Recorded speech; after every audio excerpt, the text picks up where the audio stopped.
Meu nome é Francisco Antônio Serafim da Silva, sou conhecido como NEM, o rei da língua, tenho 56 anos. Como minha mãe tinha esse comércio já no mercado, então só aproveitei um dia útil ao agradável, já que era da minha mãe, então só vim para trabalhar. Aí comecei, desde então não parei mais. Esqueci a contabilidade e vim para a gastronomia. Mas não cozinhava nada. Algumas coisas eu aprendi com a minha mãe e outras eu fui aprendendo no dia a dia e fiz alguns cursos para aprimorar aquilo que eu já estava aprendendo. Assim, foi.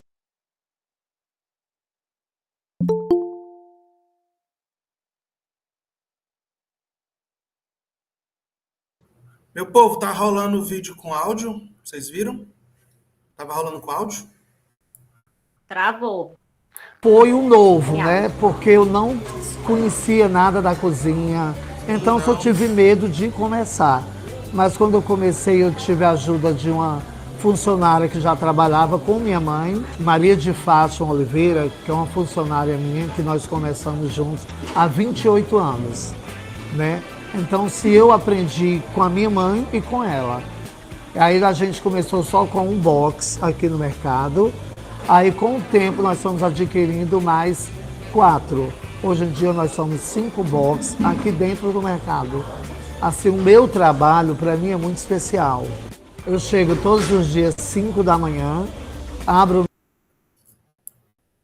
Beleza.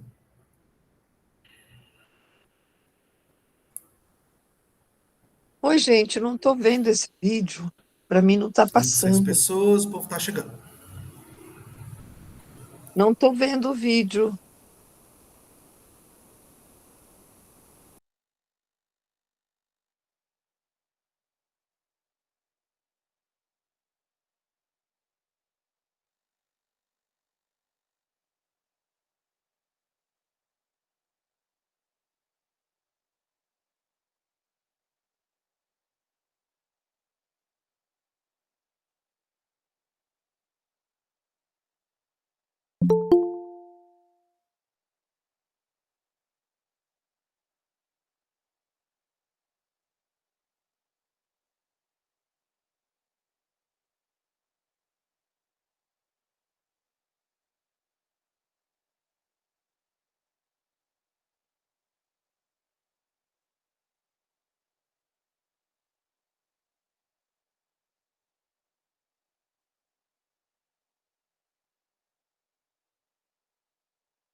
É isso?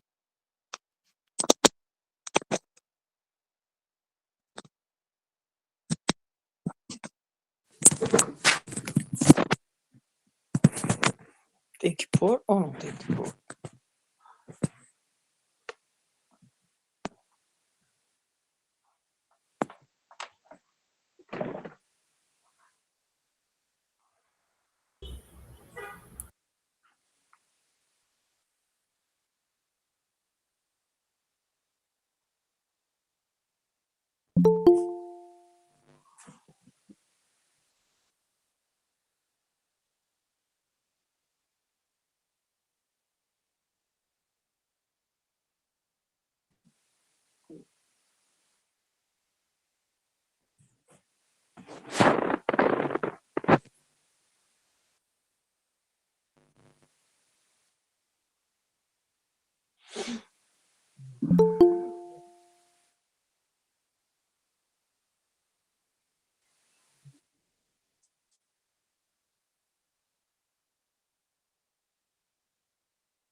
Oi, gente. Vamos lá.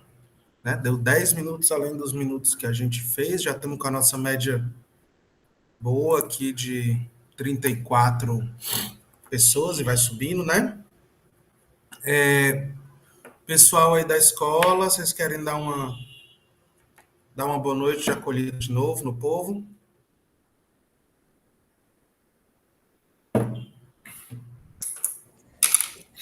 Olá, boa tarde a todas as A gente já segue o pessoas. baile.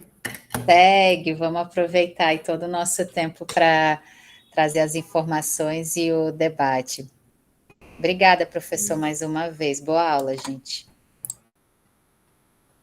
Vou colocar aqui.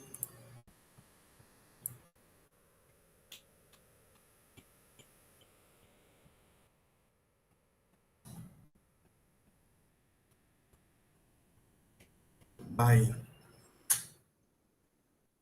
Aí.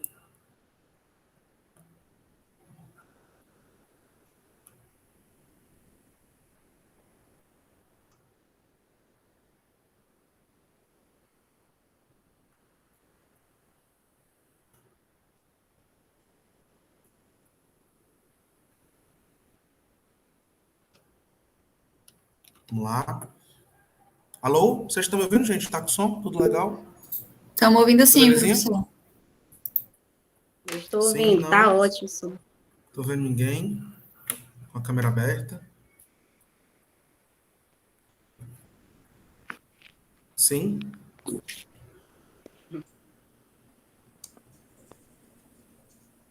A apresentação ainda não apareceu, professor.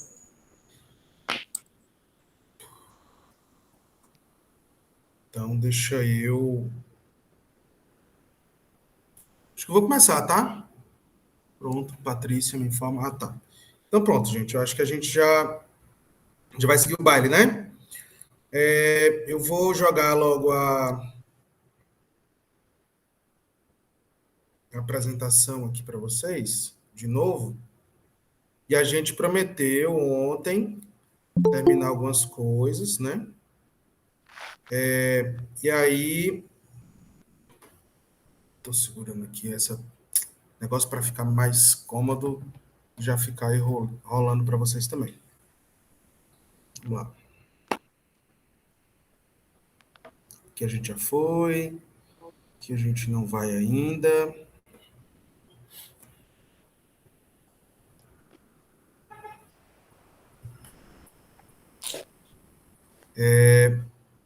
Vamos nós. Deixa eu colocar aqui. Apresentação.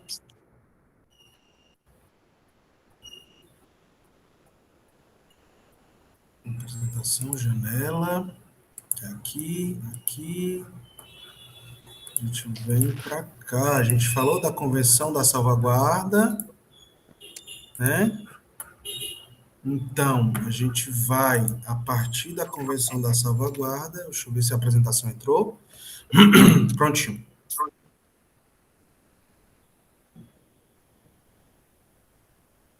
Ai, meu Deus, ainda estava esse aqui assim. Era aqui assim.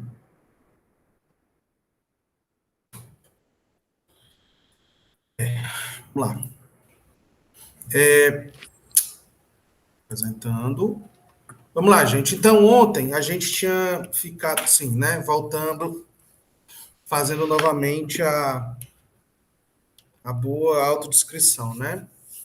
Eu sou Emanuel Bastos, sou um homem branco, de cabelo preto, castanho escuro preto, tenho óculos, uso óculos de aros grossos pretos, estou trajando aqui hoje uma camisa amarela com uma estampa, enfim, do filme Django Livre, tem um homem estampado aqui em uma cor vermelho claro, em ferrugem, e a camisa é amarela. Estou sentado aqui na minha residência, o foco de luz incidente é frontal, e à minha direita tem uma estante de livros, ao fundo o quarto com o cômodo, e lá no final uma paredezinha azul da entrada da sala. Bem, essa é a nossa terceira atividade do dia, do curso, terceira e última. Então, hoje, a gente ficou de ver algumas cartas, alguns documentos, na verdade, as cartas foram ontem, a gente ficou de ver alguns documentos, finalizar, né? E partir para uma abordagem que a gente chamaria aí ou de mais prática, ou de mais exemplificada de alguns instrumentais. Então, hoje, a gente vai terminar a visualização de algumas legislações sobre patrimônio. A gente pretende fazer isso até umas 6h15 no máximo. E aí, depois disso, a gente vai definitivamente entrar. Primeiramente, vamos dar uma olhada no dossiê do acarajé e do queijo, né, do fazer, né, do ofício do queijo, de fazer o queijo artesanal lá de Minas Gerais. E aí tem o nome de várias regiões que eu não decorei, mas tem a região do Cerro, Salitre, do Alto Paraíba, enfim, a gente vai ver o nome do pedido bem bonitinho. Depois disso, a gente vai dar uma olhada muito breve também nos instrumentos, né? Na verdade, do que foi produzido lá daquela aplicação de um instrumental muito interessante que o IFAM fez, que são os inventários participativos, né? Foi aplicada uma metodologia muito próxima ao inventário participativo aqui no Ceará, para a instrumentalização de dois inventários em 2 territórios, né? Lá com os Tremembé da Barra, do Mundaú, e o outro no Sertão dos Inhamuns, lá em Taiuá. A gente vai dar uma olhadinha muito breve nesses materiais e vai ver também aí sim esses instrumentais. Eu vou apresentar para vocês aqui 2 das 3 fichas do INRC, que não tem a ver com alimentação, porque o INRC é uma metodologia que ela é exclusiva do IFAM. Então, para a gente poder fazer uso da metodologia completa, a gente precisa pedir autorização do IFAM. Eu consegui coletar essas, porque eu estava fazendo um outro trabalho lá sobre o Rio São Francisco, e vocês vão ver, né? Eu vou pegar justamente essa e vou mostrar para vocês o local das fichas. E aí a gente vai também ver o instrumental, 2 instrumentais do IFAM, tá? Um do Inventários Participativos, o kit coleta, né? Vamos passar também breve por ele, e a ficha do Mais Patrimônio, que é um programa de educação patrimonial do IFAM também, que também tem fichas, e aí a gente vai conversar das possibilidades, né, acerca disso, de como fazer isso, como a gente poderia fazer isso com os objetos de pesquisa que vocês estão de alguns de vocês, né, que estão colocando aí na escola para poder realizar, ou mesmo em pesquisa acadêmica, em pesquisa, enfim, da sua comunidade, da sua associação, do seu empreendimento, do seu restaurante e tal. Então, assim, são fichas que visam fazer o inventário, né, que é uma possibilidade de salvaguarda.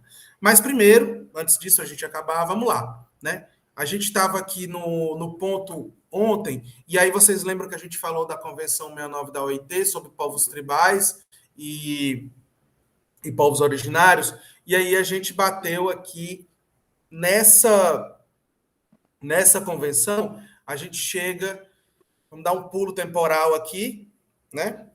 A gente viu a convenção da Unesco, a gente viu o decreto o 3551, nosso amigão 3551, clássico, né? E aí a gente vai ver agora o decreto 6040 de 2007 do governo federal, e vale a pena dizer, esse decreto ele foi muito, muito, muito alvejado durante o último governo, né, que se instaurou no Brasil de 2018, de 2019 a 2022.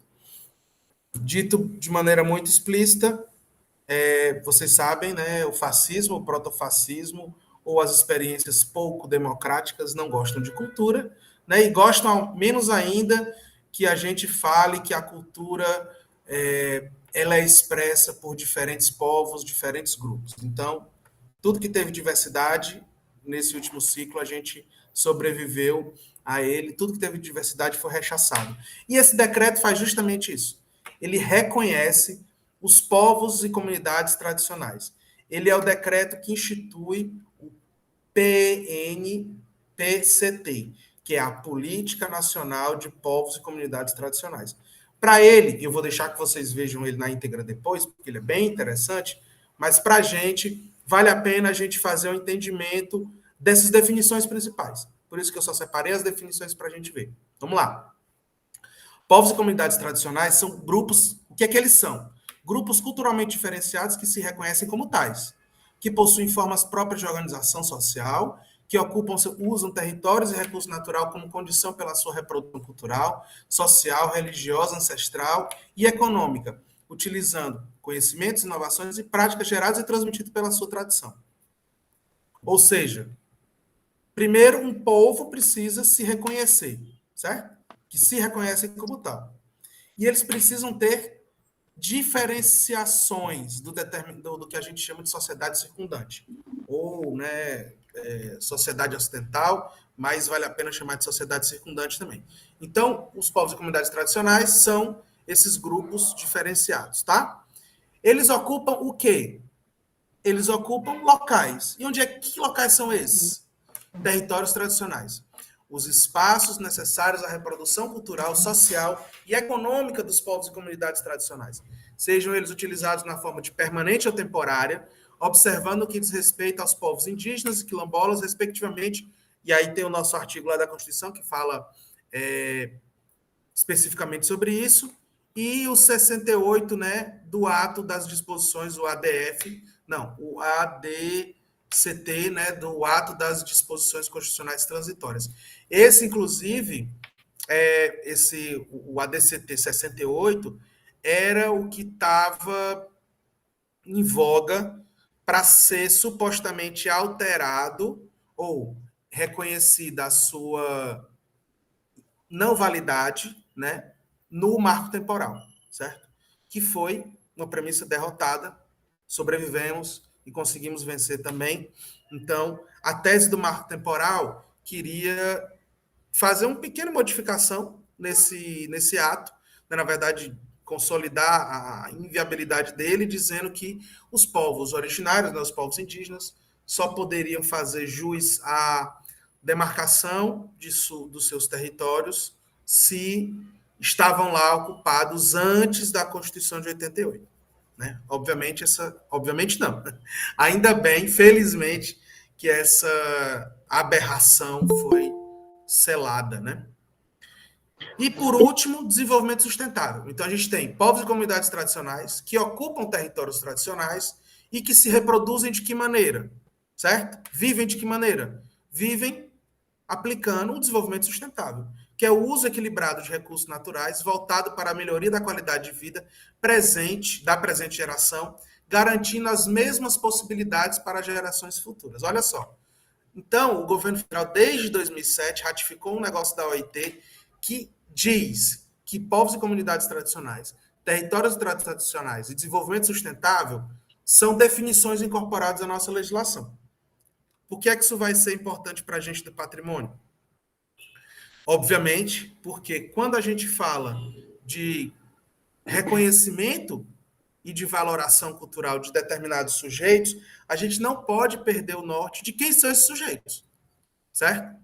Então, minha gente, é muito interessante, e eu acho que alguns de vocês já têm essa dimensão, quando a gente começou a lidar com essas consolidações aqui de legislação, elas começaram a ser utilizadas, obviamente, por muitos grupos de vários locais. E aí eu vou, né? Eu acho que o próximo era só esse mesmo que eu tinha para apresentar sobre isso, só as definições, espero que vocês vejam lá o decreto tudinho, né? E a gente vai partir agora para um outro coleguinha, que é o vídeo do NEM já está aberto aqui, né?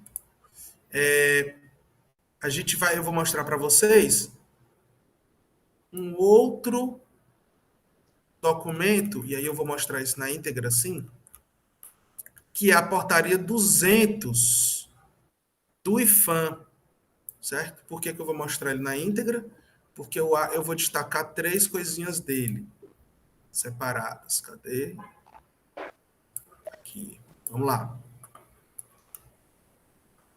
Ctrl L.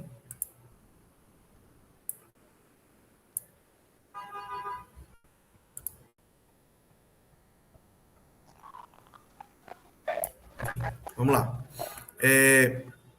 Dá para ver? Tá pequenininho, né? Mas dá para ver. Ok. Deixa eu ver se melhora. Melhorou, mas cortou. Vamos lá. Pronto, perfeito. O que é essa portaria 200 do IPHAN? Vocês lembram do decreto 3551, né? Pois é. O decreto 3551, gente, é de 2000. Olha só quanto tempo demorou para ele ser regulamentado. Por quê? Porque nesse conjunto de tempo, o que aconteceu foi um acúmulo, olha só, um acúmulo de legislações, certo?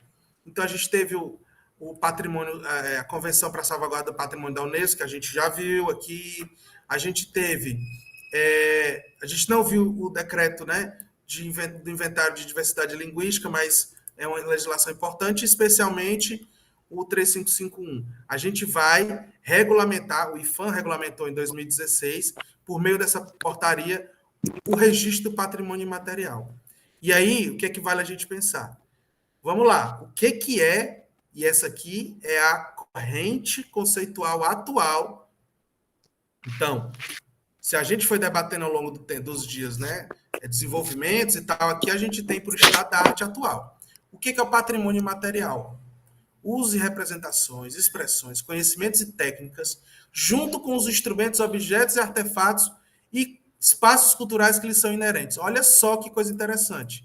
Lembra do que a gente discutiu sobre materialidade e imaterialidade? Então, capoeira, quando eu protejo a capoeira, eu protejo o berimbau, eu protejo o tambor, eu protejo o atabaque, eu protejo o pandeiro, eu protejo a corda de capoeira, eu protejo os artefatos e objetos que são partícipes dessas representações e formas de expressões, certo?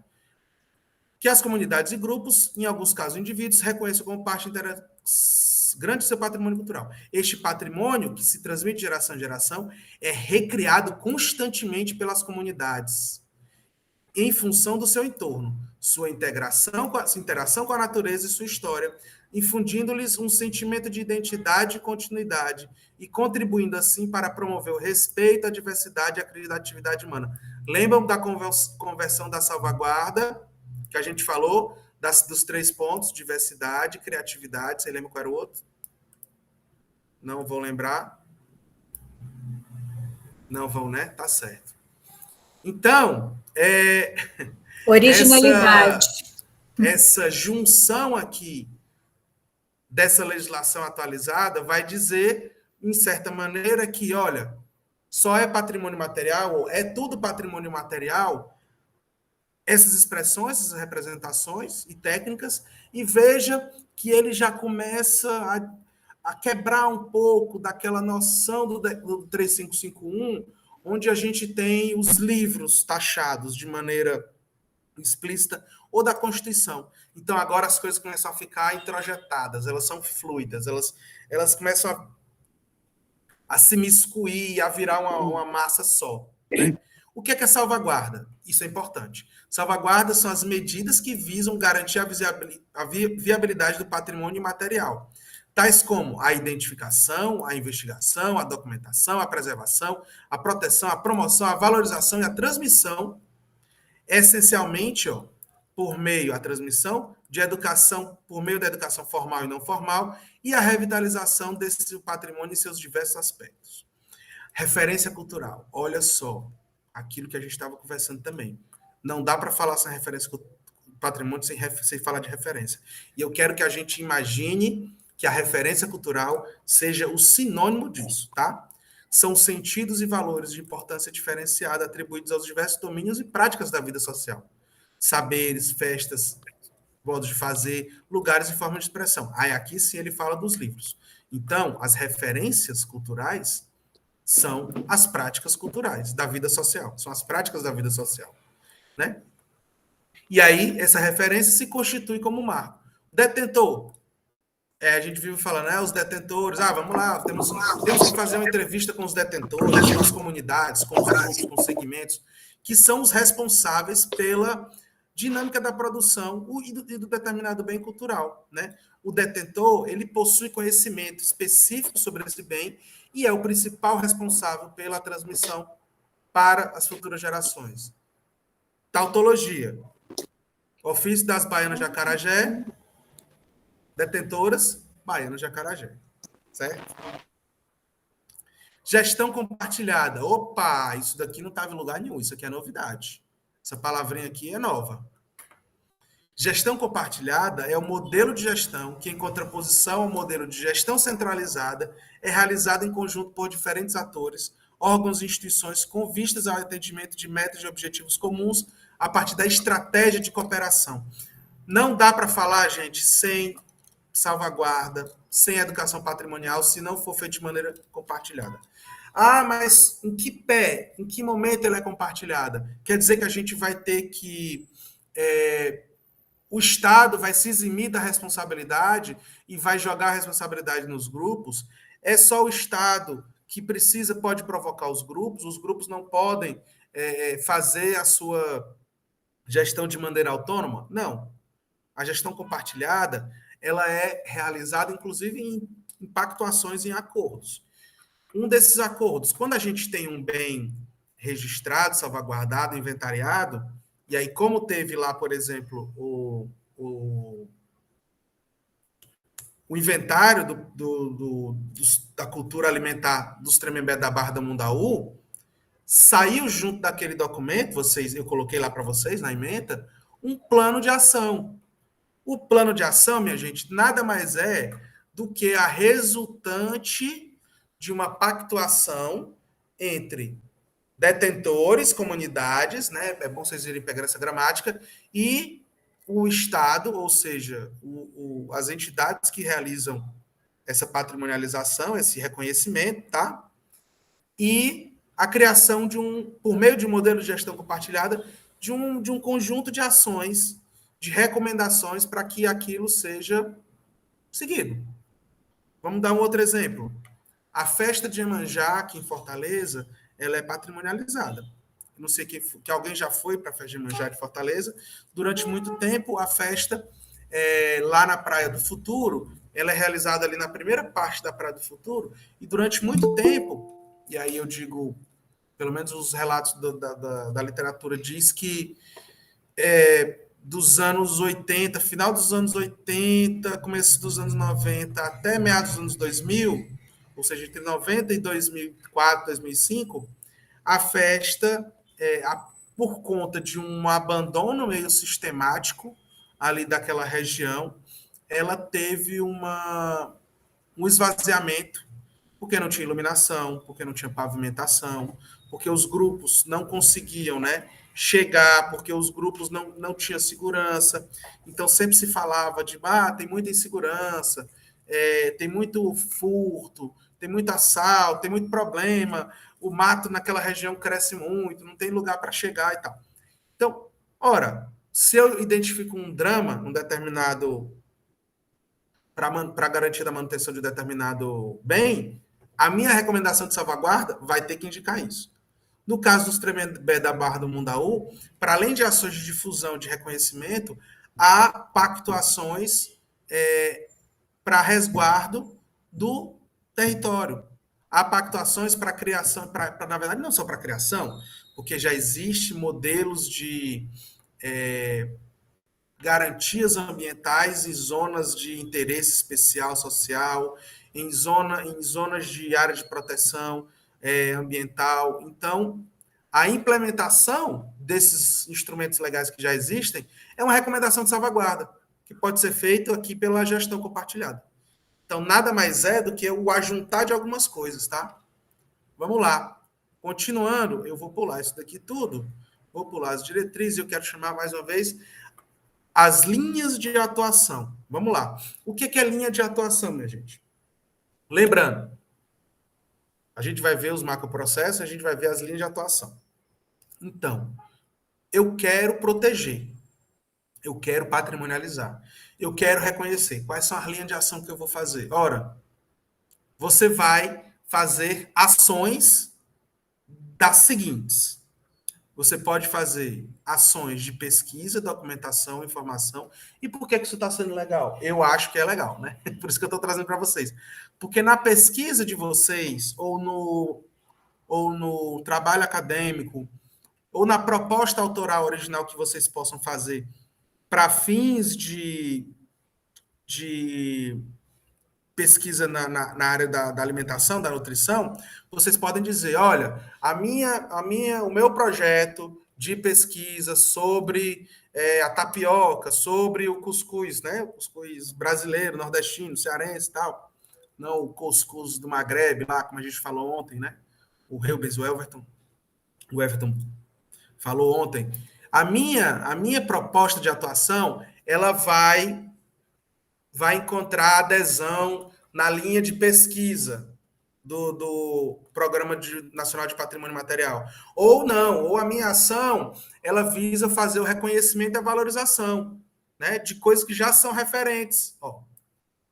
Ou então, são ações que visam a sustentabilidade. Vamos lembrar, vamos dar exemplos aqui, né? Ou então ações de promoção e difusão, ou ações de capacitação e fortalecimento institucional. Ou seja, a escola de saberes faz isso. Como é que a escola faz pesquisa, documentação e informação? Está aqui. Numa ação dessa, um curso desse que a gente está fazendo, e o laboratório de pesquisa, né, de criação, que é o lugar onde a gente está realizando aqui essa atividade, ele é uma atuação, né, que adere ao sistema, adere à portaria. Cadê? Eita, estava aqui. Meu Deus.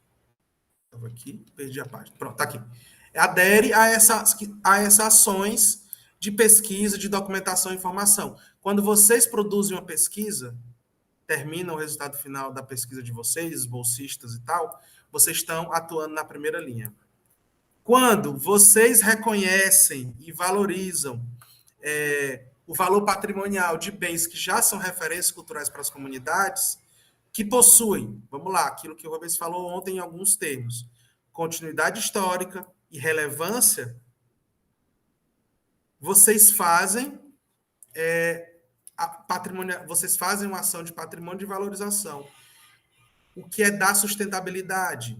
É a gente criar mecanismos de continuidade, fortalecimento. Em outras palavras, é garantir, por meio da geração de oportunidades de emprego e renda, geração da continuidade do território sagrado, certo?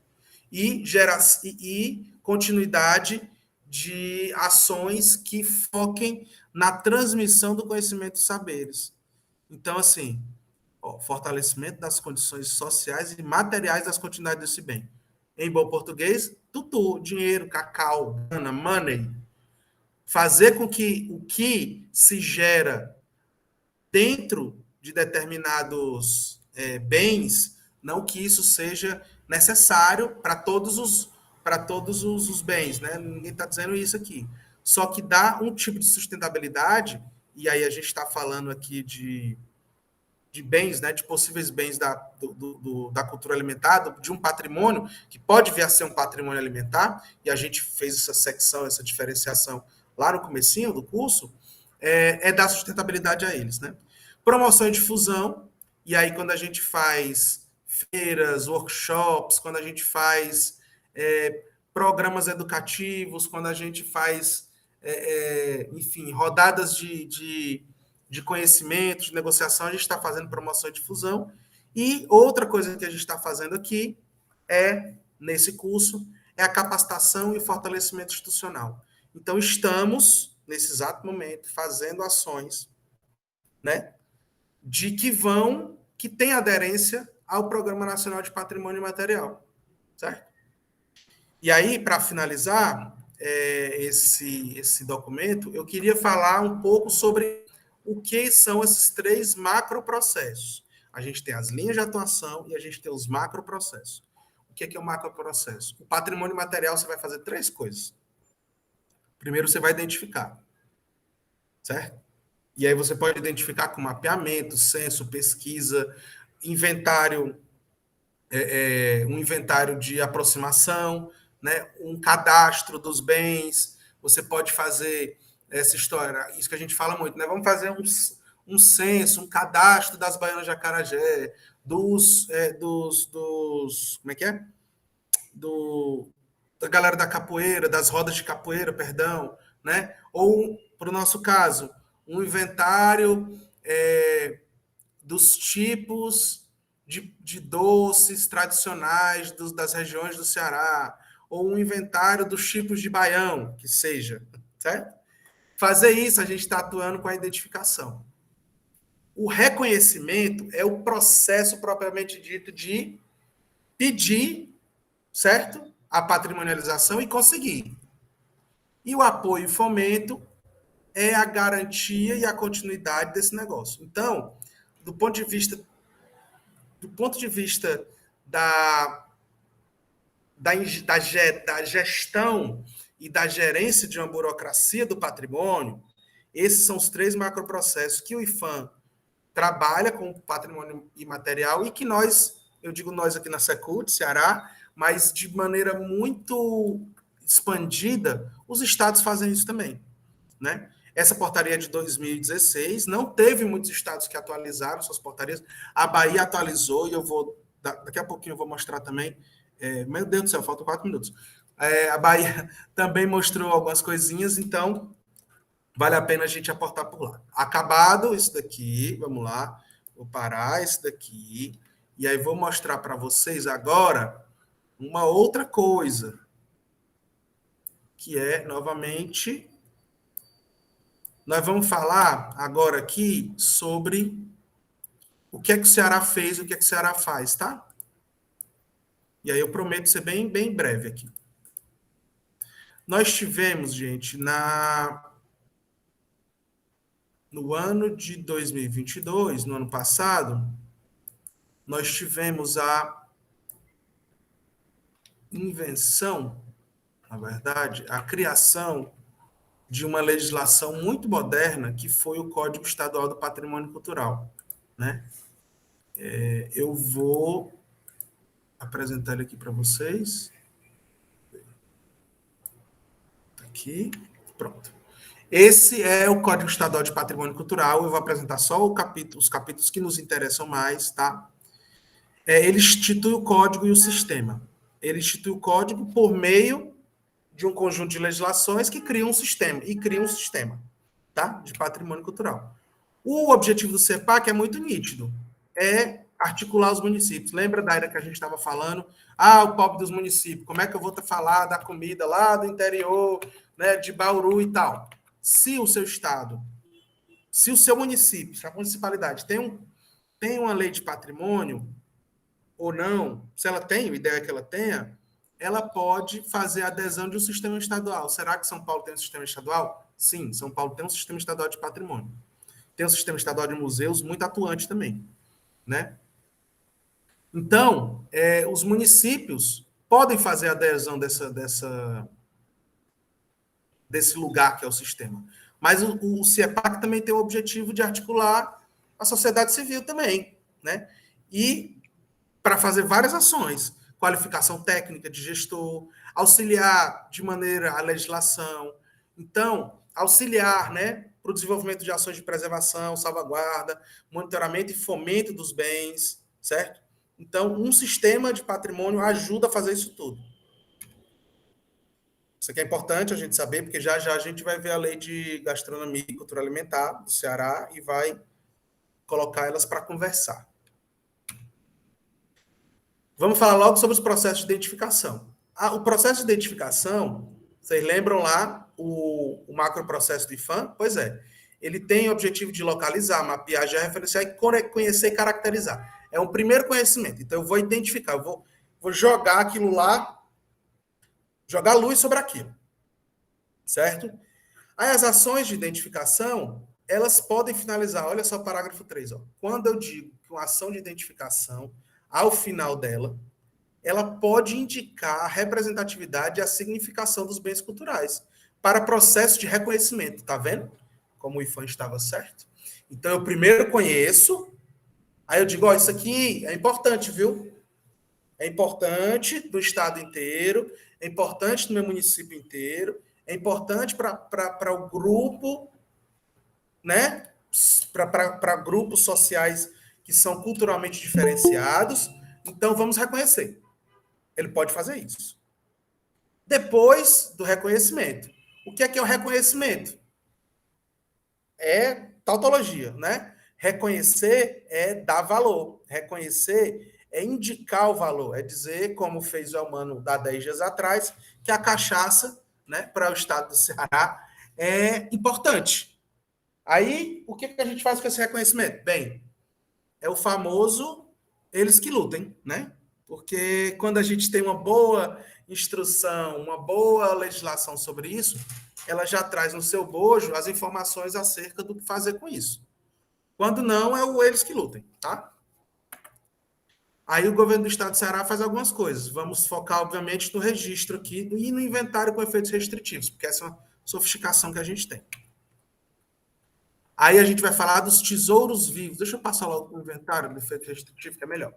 O inventário com efeito restritivo. No IFAM, o inventário está no macroprocesso de reconhecimento. Ele, na verdade, é um instrumento misto entre identificação e reconhecimento. Uma coisa inventariada, ela já tem uma proteção, certo? Só que, às vezes, essa proteção ela não toma formas legais. Ou seja, quando os municípios de vocês ou a comunidade de vocês for fazer um inventário de qualquer tipo, certo? O que é que vocês podem fazer? Sagacidade, cá para nós, vamos lá, vamos cá. A gente pode, ao invés de chamar de mapeamento ou de pesquisa, de levantamento de dados, a gente pode chamar de inventário.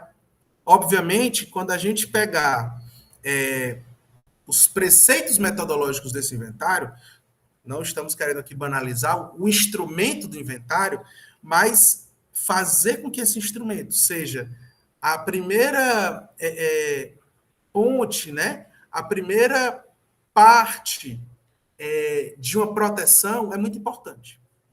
É uma sagacidade, certo? Então, vamos colocar que as nossas pesquisas, né, no futuro, assim que a gente puder, a gente pode indicar a realização de um inventário, tá? E aí, aqui no Ceará, a gente fez uma novidade, que a gente fez um inventário com efeito restritivo.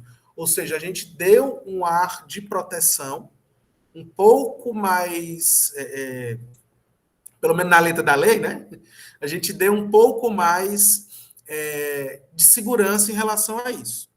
Então, a Copan, né, quando fala aqui, ó, a Copan é lá a Coordenadoria de Patrimônio Cultural e Memória, onde eu estou lá como gerente do patrimônio material. Então, no caso, a Copan é a instituição aqui para o governo do estado para fazer isso. Então, vocês podem submeter, né, a realização de inventários e, junto com a sociedade civil e junto com o governo do estado do Ceará, indicar tipos de proteção para a realização desse inventário com efeito restritivo. Ou seja, articular de maneira instrumental o que está na nossa lei para dizer o seguinte, ó, determinado conjunto de técnicas, saberes e conhecimentos para a produção de determinados pratos, né? E aí eu estava conversando hoje com alguns colegas sobre o camarão da Costa Negra, aí eu me lembrei que eu acho que em 2012, o Everton, ou então a Vanessa pode me ajudar, acho que em 2012, 2011, a gente teve uma infestação muito grande da mancha branca, né? Foi 2012, foi 2011, foi uma coisa assim. E aí foi um impacto muito grande na costa do Ceará inteiro, né? Eu sei que já era uma endemia que sempre existiu, né? Uma doença que afetou aquela região que sempre existiu, mas teve um momento que deu um impacto muito grande, né, nessas comunidades. Então, eu estou dizendo que a letra O, Emanuel, está aqui, o negócio de ter um inventário vai proteger de ter o bicho lá, vai ter a mancha? Não. Mas, às vezes, quando a gente já tem... Foi mais recente? Foi? Pode ter sido, Miguel, pode ter sido. Mas eu acho que não tem menos de 10 anos, não. Mais de 7 anos, 6 anos, uma coisa assim. Então, vou até buscar aqui. Então, se aquela região, ou algumas daquelas regiões, tivesse sido inventariada, eita, foi assim, foi pertinho, 2018, tá. Se tivesse sido feito um inventário participativo, né, dos saberes, da produção, etc., etc., daquela comunidade, não é porque tem uma legislação que diz que é um inventário, mas uma legislação dessa pode ser articulada para poder cobrar do Estado alguma coisa. É sempre isso. Para que serve lei de patrimônio, meu povo?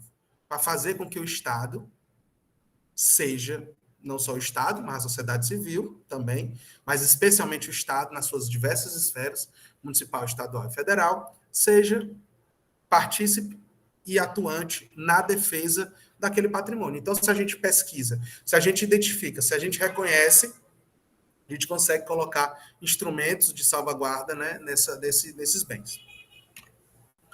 E aí a gente vai falar do registro efetivamente, olha só, do registro efetivamente, que é um instrumento, e aí sim, o patrimônio, né, imaterial, na sua dimensão imaterial, né, e aí a gente coloca aqui aquele mesmo textinho quase da Unesco. A gente melhorou um pouco esse texto, né? Saberes, celebrações, lugares, formas de expressões e outras práticas dos grupos, coletividades e comunidades integrantes dos modos de viver, manifestam nas culturas populares, indígenas, e foi importante a gente citar nominalmente isso daqui, né?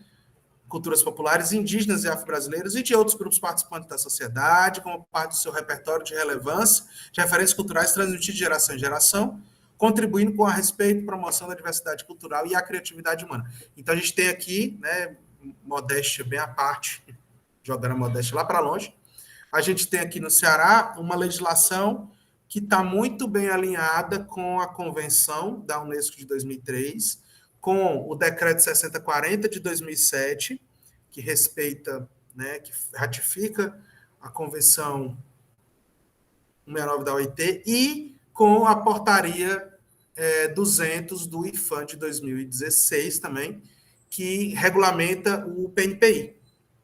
Então, a gente juntou tudo numa coisa só e traz, né, a possibilidade, inclusive, de outra inovação muitíssimo interessante, que é, para fins desse artigo, ou seja, do registro, poderão ser estabelecidas limitações administrativas aos lugares, territórios e bens móveis envolvidos quando a necessária medida, como forma de subsidiar a continuidade da tradição oral, garantidos a ampla defesa e o contraditório da forma da legislação. Ou seja, vamos lá? eu faço o registro de um conjunto de saberes vinculados vamos lá, o modo de fazer queijo do Jaguaribe, viu, Vanessa? Já provoquei. Vamos lá. Vamos fazer esse registro, vamos começar com o inventário, aí depois do inventário, vamos começar com o mapeamento, a gente chama o mapeamento, avança o mapeamento para o inventário, do inventário a gente propõe um registro. Chegar no registro, a gente coloca no plano de salvaguarda lá uma recomendação de uma intervenção da criação de uma zona de especial de interesse social. Ou então a gente coloca uma zona, um zonamento de proteção ambiental.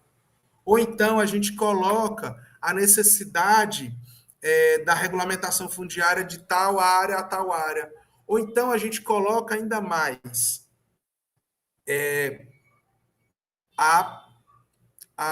como é que se diz? Isso vai servir mais para a cidade, mas enfim, a gente coloca como a gente pode fazer, como Fortaleza tentou fazer com a festa de São Pedro dos Pescadores, né? Utilizando a lei de uso de solo, uma regração no plano diretor para que, quando for subir um prédio, ele não suba até determinado gabarito, porque ali naquele território é um lugar, aquela área é um lugar onde tem um bem registrado, certo?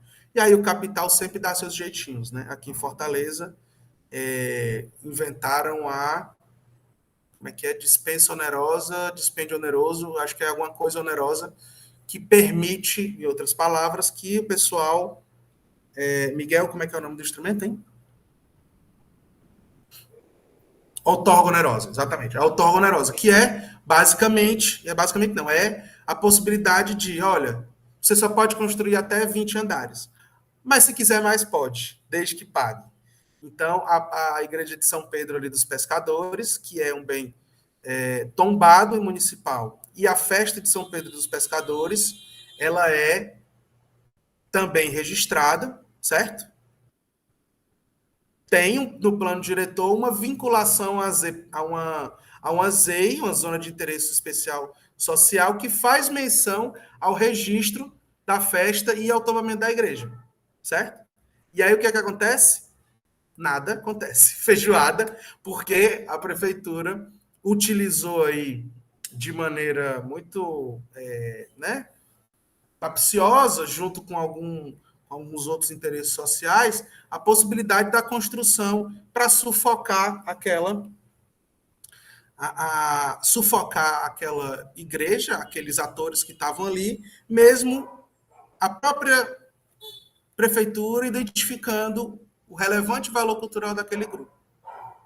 Então, meu povo, quando a gente fala que, lá do primeiro dia, quando a gente falou que patrimônio é disputa, que patrimônio é peia, é guerra, é tiro, porrada e bomba, é por conta disso. Então, a gente precisa se alimentar dos instrumentais possíveis para ir disputar depois, entendeu? Diga assim, como é que você pode, Estado? Você reconhece e você mesmo quebra isso, né? E está aqui alguns desses instrumentos. Vamos passar, porque a gente já está passando do tempo. Tesouros vivos. Olha só, o Estado do Ceará também criou, foi o Estado que fez uma lei que não foi a primeira, porque a primeira é de Pernambuco, de 2002, mas em 2003 a gente criou a primeira lei de reconhecimento, primeira lei não, criou a lei de reconhecimento de pessoas naturais, patrimônios vivos. Como a gente já falou, a gente não tem muito avançado uma política de bens registrados, mas a gente tem uma política de pessoas naturais registradas, né? Que são pessoas que têm conhecimentos, maestrias, técnicas e atividades cuja produção, transmissão e preservação são consideradas as contribuições de referência à cultura cearense. Né? A gente vai nomear aqui o que é cada um desses grupos. Então, ano passado, meu povo, a gente teve apenas 2 coletividades se inscrevendo. Por que eu estou dizendo isso? Porque Prainha do Canto Verde, né, a Associação de Moradores da Praia do Canto Verde, a Associação de Artesãos das Dores, lá de Juazeiro, e a Associação das Comunidades de Farinhadas, eu acho que de Horizonte, são as 3 únicas coletividades que são tituladas, né? Aqui no Ceará a gente tem muito uma noção de que tem que ser grupo, né? Fulano de tal é mestre, então vamos proteger o mestre, vamos proteger os mestres. Só que nós, desde que chegamos lá na política de patrimônio material, estamos tentando tirar, não é tirar, tá? Mas deslocar esse ar, que por mais que a gente saiba que o mestre seja quem, né, a biblioteca viva que transmite o conhecimento para os demais, esses conhecimentos eles se perfazem justamente nos grupos e nas coletividades. Então, eu os convido a partir das suas localidades, das suas pesquisas e das suas experiências, a fomentar e a fortalecer experiências coletivas de atores, certo? De atores que trabalhem com alimentação, com nutrição e que possam se inscrever nos próximos editais da Secult Ceará para a gente engrossar o caldo das coletividades, certo? A gente pode colocar associação de moradores, a gente pode colocar associações quilombolas, associações de grupos e povos indígenas. Então, assim, nesse ínterim aqui, a gente tem muito ainda, é um passivo muito grande, tá? E aí a gente mostrou. Nós temos 2 mestras, Dona Zenilda e Dona Rita de Cássia, que são mestras detentoras de conhecimentos alimentares sobre alguns produtos, né, alguns pratos aqui. A gente falou do registro, falou disso aqui. Vamos lá, pronto. Lei do fomento, vamos lá. Fomento, preservação e promoção. Fomento e preservação é o pós, tá? É o pós. É o entendimento de que, uma vez identificado, uma vez pesquisado, uma vez conservado e restaurado, a gente pode fazer associação com esses, a gente pode fazer ações de preservação e de promoção.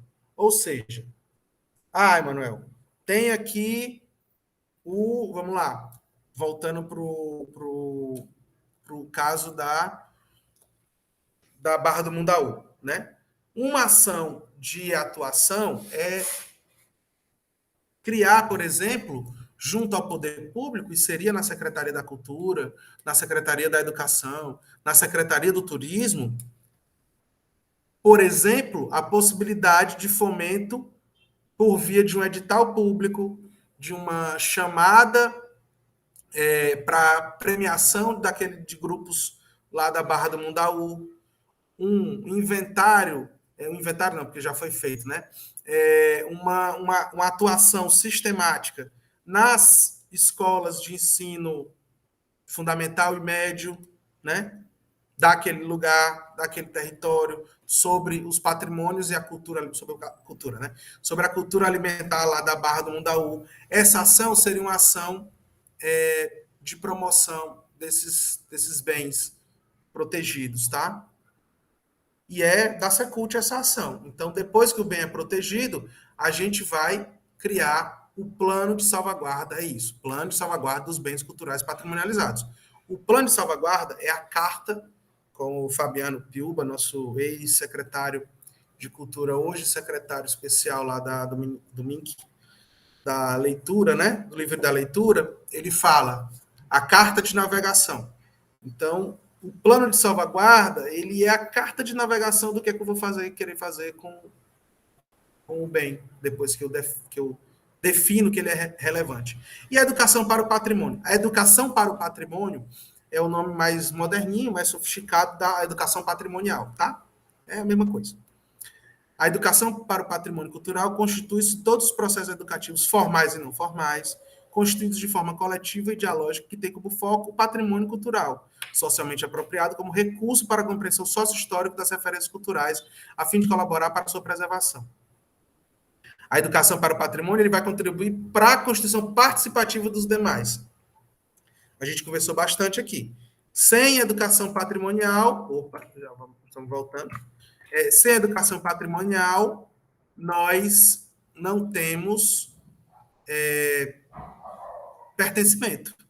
Sem pertencimento, não tem para que proteger. Certo? Algumas questões até agora, gente? Vocês podem levantar as mãos. Eu nem falei isso, né? Acabamos as legislações, mais ou menos. Eu vou passar aqui agora só a nossa lei de gastronomia, para a gente dialogar um pouco sobre ela. Cadê ela, hein?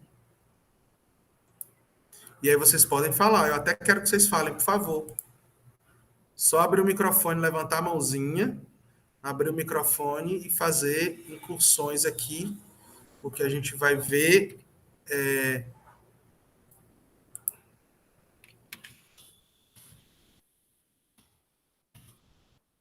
Pode falar.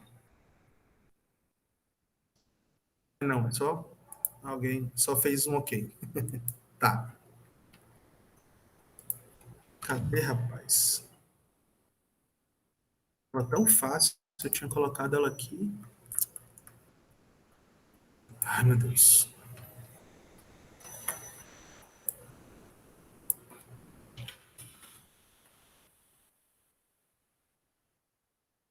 Ei, rapaz. Ah, tá aqui, achei. Pronto. Achei. Tá aqui ela. Nossa querida. Vamos colocar aqui na tela. Eu acho que todo mundo já conhece, tá? Mas aí a gente vai conversar um pouco sobre ela.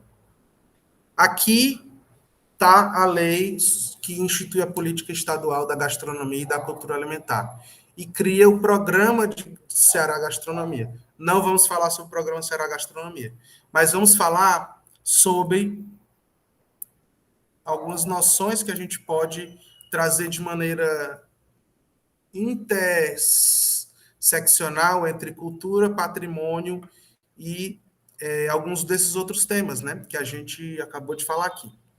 Eu quero falar especialmente sobre... Cadê?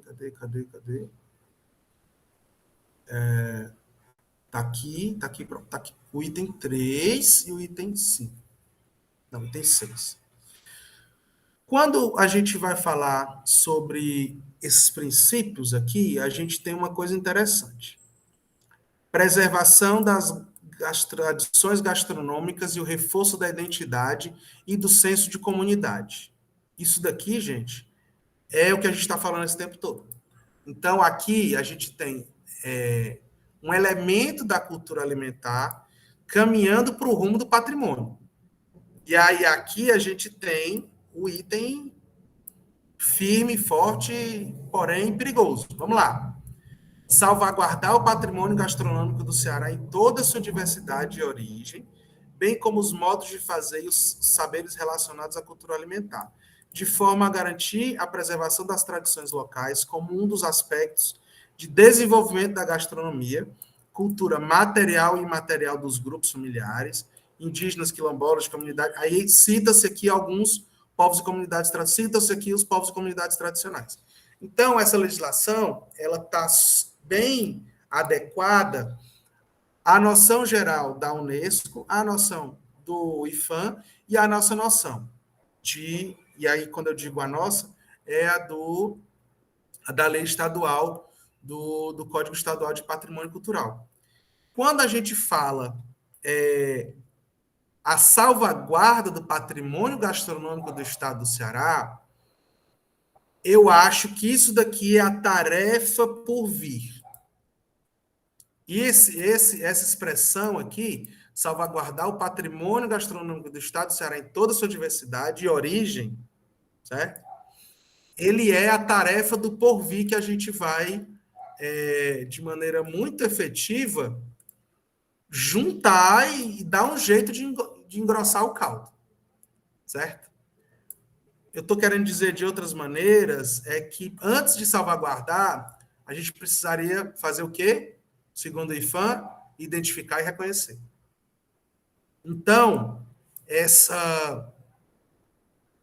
esse inciso, ele é audacioso e ele coloca a gente de frente de várias situações que a gente tem que enfrentar. E eu digo quando é a gente, né, especialmente nós aqui do estado do Ceará. Porque porque ele meio que ao fazer isso daqui, a gente garante as outras coisas aqui, ó. O Everton vai falar já já. Ao fazer isso daqui, a gente vai meio que garantir isso daqui. Promoção da cultura alimentar tipicamente cearense, e aí a gente já conversou bastante sobre esse nome tipicamente, não é isso? De tudo que a gente conversou até agora, o que é que a gente está chamando de uma cultura alimentar tipicamente cearense? Certo? De maneira crítica, nós já temos lastro para debater sobre isso, né? A gente está vendo palavras aqui, ó, da gramática do patrimônio, a autenticidade, que inclusive cadê? Inclusive as características históricas das receitas e pratos e tal. Então, assim, esses termos, eles são da gramática do patrimônio, né? Da gramática da história e da antropologia social, da história cultural, e precisam de um alinhamento muito bem acochambrado aqui na pesquisa, especialmente. Então, sugestão para vocês que estão fazendo pesquisa também. Ao olhar essa lei aqui, debatam esses incisos, para quem está fazendo as pesquisas aí do Laboratório de Criação e Pesquisa, debatam esses incisos aqui. Debatam como é que a gente pode conseguir, a partir da pesquisa de vocês, inclusive jogar uma luz crítica sobre alguns desses termos aqui. O que é que a gente está chamando de autenticidade? Né? O que é que a gente está chamando de características históricas? Quais são essas características históricas das receitas? Eu queria, e eu acho muito interessante, que seria muito legal a gente fazer uma exposição que eu acho que eu vi lá naquele museu muito legal que tem do Museu do Senac, do Museu do Dendê, do Museu do Senac, que o Raul Lodi foi um dos principais curadores, que é ali no Pelourinho, né, que teve uma exposição, eu acho que temporária, em algum tempo de lá, sobre os cadernos de receita das casas de terreiro, das comidas de santo. Então, a partir de um inventário de uma pesquisadora lá do CEAL, teve uma exposição muito breve sobre os cadernos de receitas das casas de santo. Né? Porque, para quem a Adriana está por aqui, e aí, desculpa, Everton, eu acho que eu vou deixar de falar já, só para perder o raciocínio. Né? Eu falo que vou dar a palavra e quebro o clima com vocês. A Adriana está por aqui. No Candomblé, na Umbanda e no Candomblé, a gente tem pessoas que são mulheres que são responsáveis pela guarida dos segredos da cozinha, da comida, da feitura da comida e da feitura da cozinha. E é uma das figuras das mais poderosas no Candomblé. Né? No Candomblé de tradição Jeje, Nagô e Urubana, ela chama Iabacé. E aí o Everton tinha levantado a mão. Vai lá, Everton. É o tempo que eu tiro isso daqui, porque eu acho que a gente tem pouco tempo e não vou me debater muito mais, não. Mas, assim, eu acho que o inciso 5 do artigo 4, o inciso 7 do artigo 3 desta legislação, eles são muito desafiadores para a gente compreender e para a gente conseguir fazer isso por meio de uma legislação que precisa encontrar mais guarida na discussão do patrimônio cultural. Vai lá, Everton. Deixa eu levantar a mão. Oi, pessoal. Boa noite. Deixa eu falar. Vocês estão me ouvindo direitinho? Oi, estão me ouvindo direitinho? Sim. Sim. É o seguinte, eu queria começar... Caiu, né? Não, eu tô aqui. Ok. Eu queria começar falando a respeito da lei, né? A gente Vamos já lá, tratou de vários... Vou apresentar agora, então, gente, umas pequenas... Eu vou apresentar o próprio dossiê, porque ele é mais bonito do que os meus slides só de texto plotado, né? E aí eu vou apresentar o dossiê e vou passando para vocês, porque ele eu já tenho mais propriedade. Vamos ver o nosso incrível, famoso, que ainda não viu, precisa ver o nosso dossiê das Baianas de Acarajé. Tá? É tarefa obrigatória. Vocês não deixem de ver isso daqui. Por favor. Lembrando, o pedido das Baianas de Acarajé aconteceu em 2004, foi registrado em 2005, o ofício, no livro de saberes, certo? E aí eu vou falar pouco, porque eu acho que a gente já falou muito desses dias, e tem uma detentora aqui na sala, então vou pedir para a gente triangular algumas informações, né, Adriana? Em relação especialmente a questões muito específicas desse saber. Vamos lá, o que é o acarajé, né? E aí eu vou dividir aqui a fala em alguns momentos, né? O dossiê, ele começa fazendo essa incursão temática sobre, de maneira muito objetiva, né,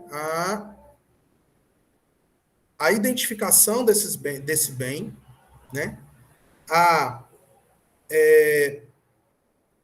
sistematização da área de abrangência desse bem, porque, vamos lá, vamos entender.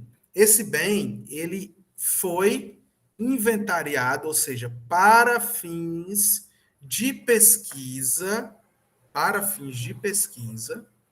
esse bem teve sua pesquisa no estado da Bahia. Entretanto, a gente vai ver já, uma das ações de salvaguarda é justamente expandir a proteção que é tão cara e tão importante, né, desses saberes para o Brasil inteiro. Mas vamos lá, o que é o acarajé? O acarajé, meu povo, é um bolinho de feijão batido, e não é qualquer feijão, né? É o feijão fradinho, mas o feijão fradinho, na verdade, ele tem um conjunto de aproximações de várias espécies. Ele não é só uma espécie, tá? Eles são várias espécies de feijão. Esse bolinho de feijão temperado com sal e cebola, ele é batido, né? Ele é amassado, esbagaçado, ele é batido e ele é, sobretudo, comida de orixá.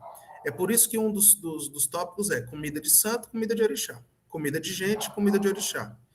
E essa comida de orixá, ela é uma comida votiva, porque ela é utilizada para os orixás, mas ela também é utilizada para as pessoas.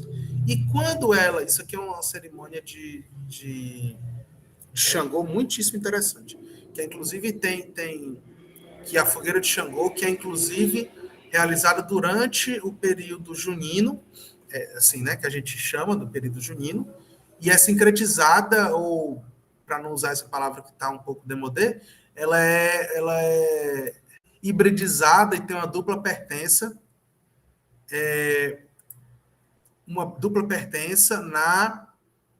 na menção de Xangô a São João Batista, certo? Então, nas casas de candomblé, na Goiorubana, se realiza um ritual chamado Fogueira de Xangô, junto ali, perto do dia de São João. Então, a comida de santo, comida de gente, o meio de vida, é uma comida votiva que é ofertada especialmente para Oiá e para Xangô, mas não só, ele também é ofertado para Erês, ele também é ofertado para Oxum em alguns formatos, só que para cada um desses orixás ele tem uma especificidade, certo? Especificidades de receita, ou seja, que inclui ou que exclui determinados. Essa tríade nunca vai deixar de existir. bolinho de feijão batido, temperado com cebola e sal, né? Ela pode, e incorporou durante, né, alguns anos, vários outros elementos, especialmente camarão seco, né, e algum tipo de tempero de pimenta para incorporar ainda na massa. Então, o acarajé é comida de santo, porque é votivo, é comida de gente, porque alimenta. Para quem não foi em Salvador ainda, né, por favor, vá. Não só em Salvador, mas aqui também, mas em Salvador, né, obviamente, há uma predominância, é a comida de rua deles, né, a comida de rua da Bahia.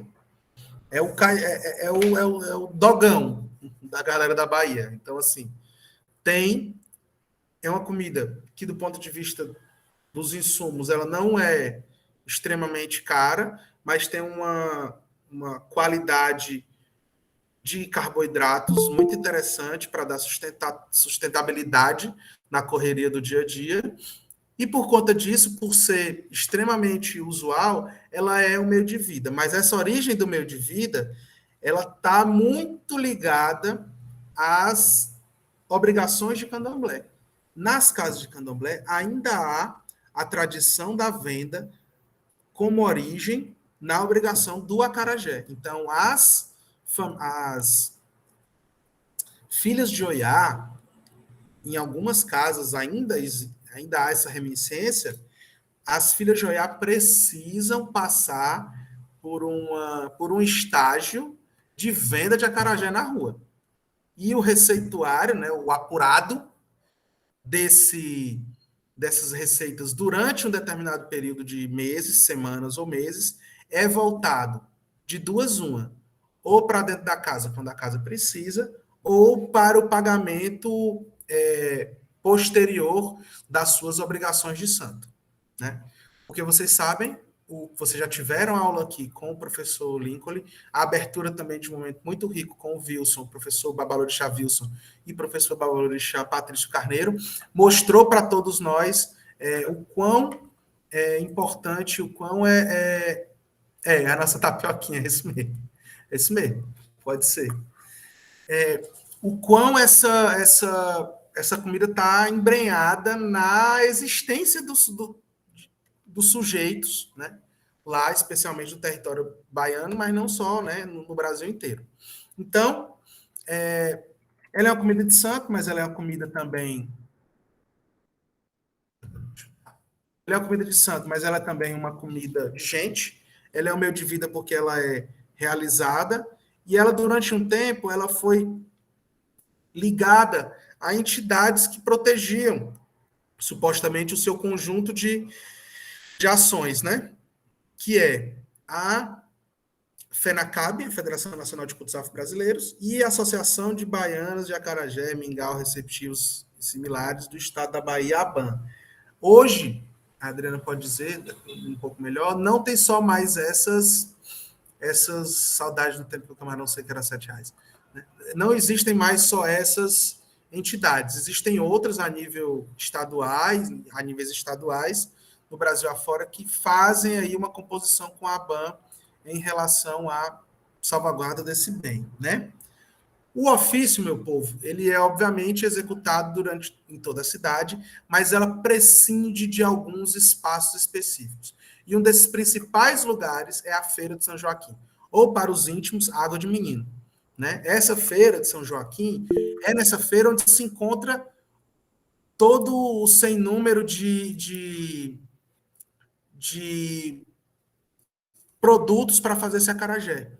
Então, você encontra lá todo tipo de feijão e uma variedade de feijão, você encontra os materiais para fazer o abará, você encontra o azeite de dendê em escala industrial, né, em galões de 5, 10 litros, né? Você encontra uma variação de tipos de camarão seco, de tamanhos e de origens, né?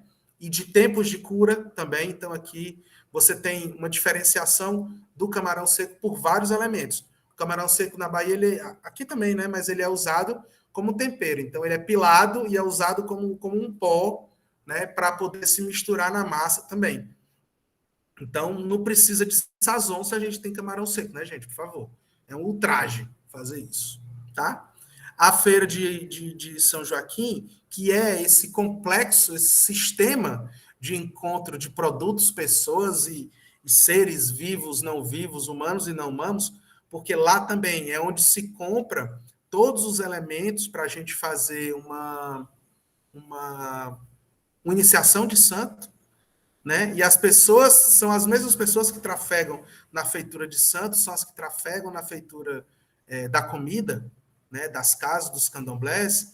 Então é muito interessante imaginar o mercado, e aí eu acho que vale a pena a gente dar uma olhada daqui a pouquinho, se der tempo, né? No mercado do São Sebastião, com o vídeo do NEM, para poder identificar essa potência onde é o mercado. O mercado é onde esses grupos se encontram, onde essa cultura toma sua materialidade, onde ela encontra um escopo de existência ali, né?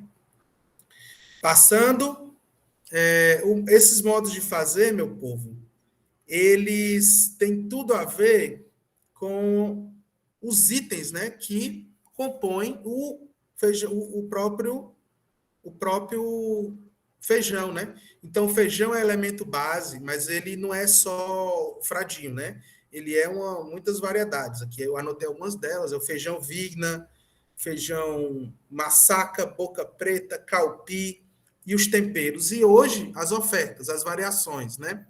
As variações de caruru, vatapá, saladas, né? Saladas frias de tomate, saladas com molho lambão, né? Que a gente chama aqui de molho lambão, e, obviamente, a pimenta, certo? Esses objetos que estão aqui, não é todo mundo que come, tá? Tem gente que não come, né? Por exemplo, o dendê. Esse rapaz aqui, ele é a comida, para as palavras da Mary Douglas, ela é uma comida, mas ao mesmo tempo ela representa um tabu e ela é impura para alguns determinados sujeitos. Por quê? Porque nas mitologias africanas, afro-brasileiras, ela possui uma vinculação muito perigosa com os orixá funfun, ou seja, os orixás brancos, Oxalá, Aerá, Oxaguian, né? Então, alguns santos não comem dendê, né? E aí, o que é que acontece? Essa comida votiva, ela é permissiva para umas pessoas, permitida para algumas pessoas, e é tabu, proscrita para outras, certo? Deixa só um minutinho, Adriana, antes da gente falar das dinâmicas, eu passo para ti, porque eu acho que vai ser legal. Mas, para acabar, né, para encaminhar aqui nessa conversa, a gente tem a indumentária. Então, vamos lá. E essa é uma conversa que a gente tem que levar bem a sério, né? O traje da baiana está colocado aqui como a marca, né, de identificação, certo? Então, é um dos elementos da indumentária.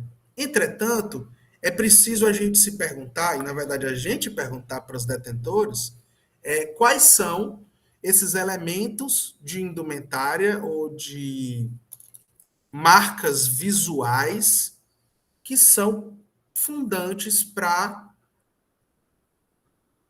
continuidade, para a garantia da sustentabilidade desses bens. Ou seja, para continuar fazendo o acarajé, eu preciso ter essa quantidade de elementos de indumentária? É uma pergunta. E ela é muito dividida.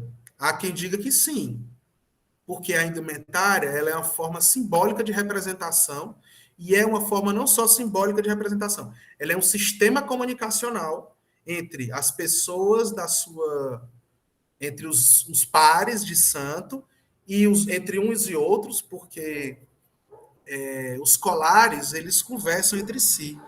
Os idés, os braceletes, os brincos, os anéis, eles conversam entre si. Eles comunicam.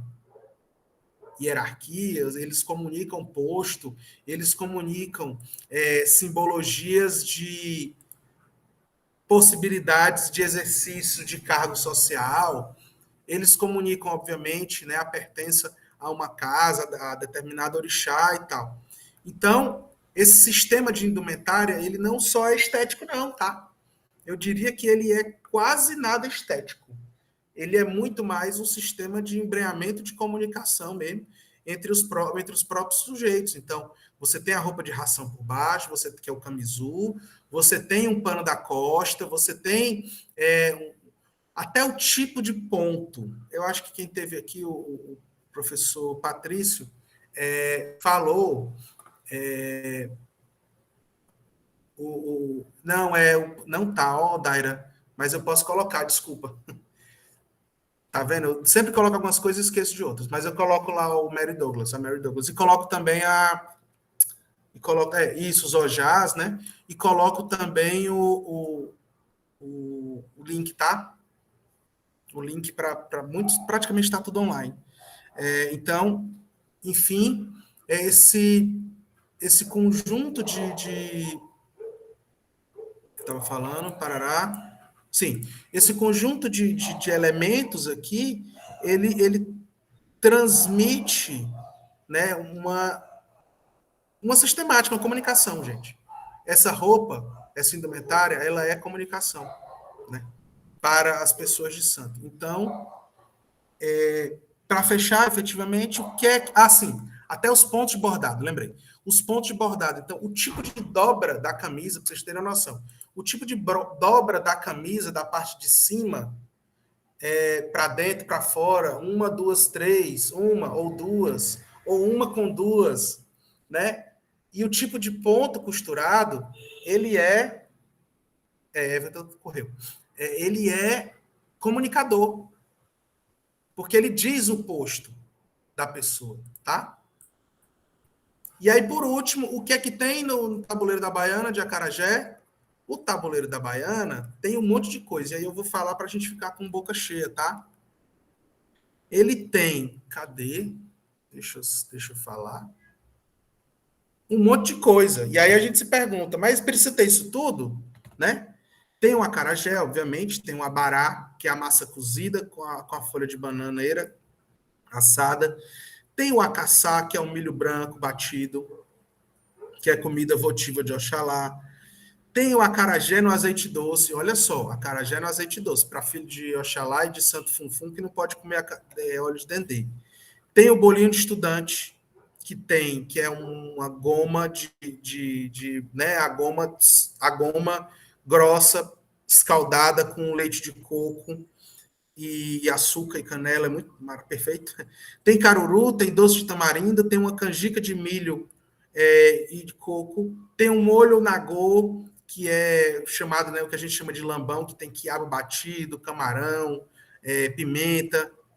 Tem a passarinha, que é o baço do boi frito, uma víscera frita, muito comum nas cozinhas, né, afro-brasileiras. Tem o munguzá, tem queijada, tem vatapá. Então, todos esses elementos, eles constituem as possibilidades, as potências alimentares da existência da cozinha na cozinha baiana, né? Na cozinha do tabuleiro. Então, para fechar aqui, eu vou ficar caladinho, e aí e o munguzá doce, né? No caso, o munguzá doce. E eu me lembro, acho que Vanessa há de se lembrar também, quando a gente subia às sextas-feiras lá para São Lázaro, tinha um dos muitos carrinhos que vendiam toda sorte de mingaus, né? Então você tinha mingau de carimã, mingau de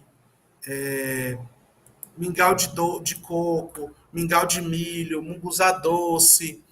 Então, a feitura desses mingaus, né, a junção de um tipo de carboidrato com um líquido que normalmente é, né, da base do coco, do leite de coco, cria uma potencialidade gastronômica fabulosa naquele território lá. Então, a Adriana vai falar agora, desculpa, Adriana, de ter feito a demora, e aí eu volto só para a gente ver, e aí a gente vai ler sobre o encerramento da Baiana de Acarajé do dossiê, tá? Tá contigo, Adriana. Gente, boa noite a todos, todas e todes, né? Obrigada, Emanuel, por novamente me valorizar. Eu me sinto muito bem nesse lugar aqui que vocês estão Para me mim ficou colocando. sem som, só escutei teu boa noite. Boa noite, pessoal. Tá dando para Para escutar vocês agora? também.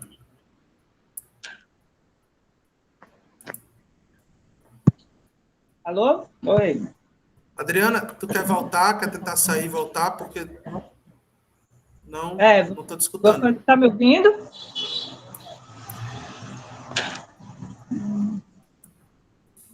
Aqui tá normal, Adriana. Professor, boa noite também. Tá saindo? Normal. Aqui também, normal. Tá dando para ouvir? Assim. Pronto. É assim, acho que a eu Adriana fico muito lisonjeada de conseguiu vocês me ainda. valorizarem, né? Adriana, estamos te esperando. Enquanto isso, se você... Eu acho que o problema é no professor.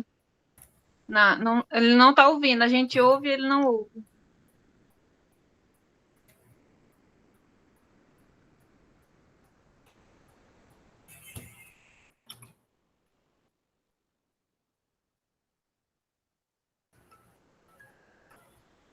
Oi, Miguel. Fiquei sem internet, foi travei? Tá dando para ouvir todo mundo, só tu que não tá ouvindo. Ah, então tá. Tô tentando voltar.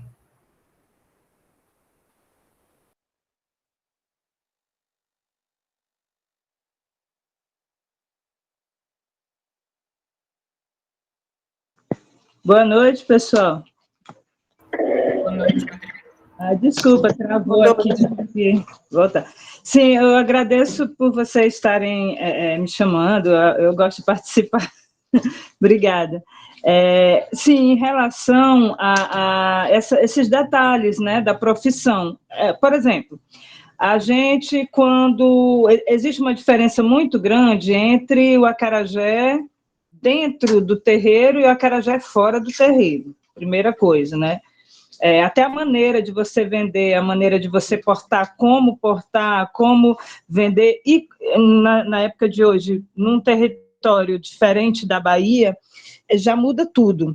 Eu tenho um amigo que aprendeu a fazer acarajé comigo, ele é do Rio de Janeiro. E ele foi embora para o Rio, e antes dele ir, ele pediu que eu ensinasse ele a fazer. Eu ensinei e disse para ele como que ele deveria vender, né? Vestido, devidamente vestido, tal, parará. Isso gerou um problema para ele, porque lá no Rio a intolerância está muito grande, sabe? Então, para ele já não dá para usar a indumentária. Ele passou um tempo usando e as pessoas só avisando a ele que ele não usasse aquela roupa, que aquilo ali poderia colocar ele numa situação muito complicada, ele poderia apanhar. Enfim, isso já é uma coisa para a gente pensar. A outra coisa, o uso do tabuleiro. Eu acho que aqui em Fortaleza eu fui a primeira baiana a usar carrinho, porque eu trabalhava na rua, eu dei até um tempo, um pouco da rua diretamente, que eu trabalhava de segunda a sábado na porta do Bom Preço da Bezerra.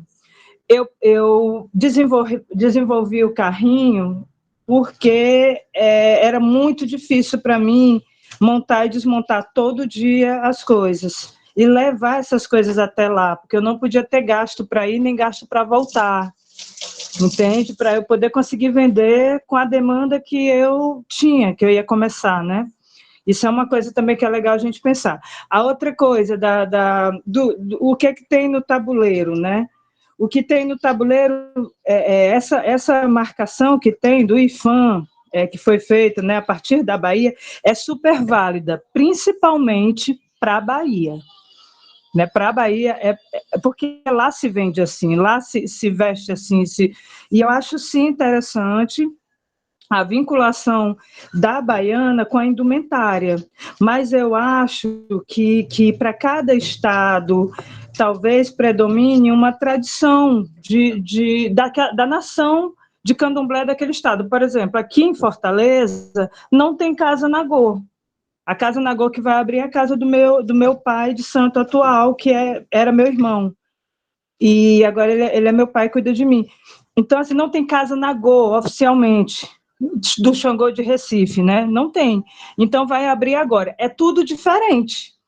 Por exemplo, essa sofisticação que tem na Bahia, das diversas casas, de como foi desenvolvido toda essa comunicação, né, de terreiro, negra, é muito aprofundado.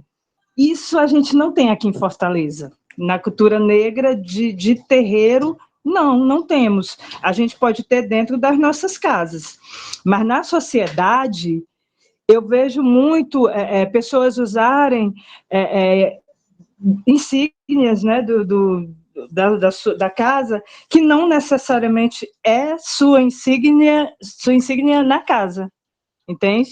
Então, você vai usar coisas fictícias porque é uma indumentária. Qualquer coisa que você colocar ali, que seja um fio de contas e tal, vai dizer que você é uma baiana de acarajé. Então, está muito mais para folclore, nesse sentido, né, indumentária na rua, está muito mais para folclore do que, de fato, que comunique algo relacionado à religião. Se eu já sou de terreiro, provavelmente o que eu vou levar é o que eu ganhei, vamos dizer assim, o que me é dado dentro do terreiro.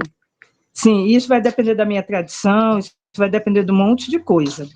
No meu caso, particularmente, eu me tornei candomblessista em Fortaleza. Mas antes, o que me despertou a cultura negra, eu nasci no Rio, São Gonçalo, né? E passei pelo Maranhão, que foi lá que eu recebi um chamado, né, da cultura negra no tambor, não era candomblé. Era uma espécie de, entre aspas, umbanda, né? A mistura da pagelança e tal, aquela coisa todos encantados. E depois, quando eu chego em Fortaleza, muitos anos depois, eu conheço o candomblé.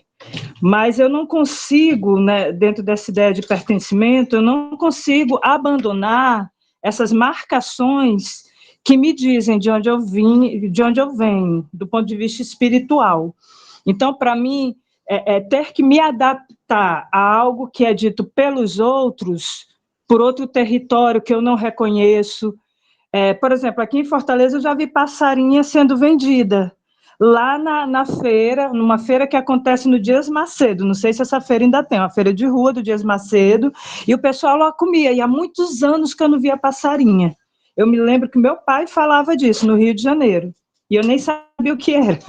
Aí eu vi aquele cheiro, senti aquele cheiro, vi, e tá entendendo?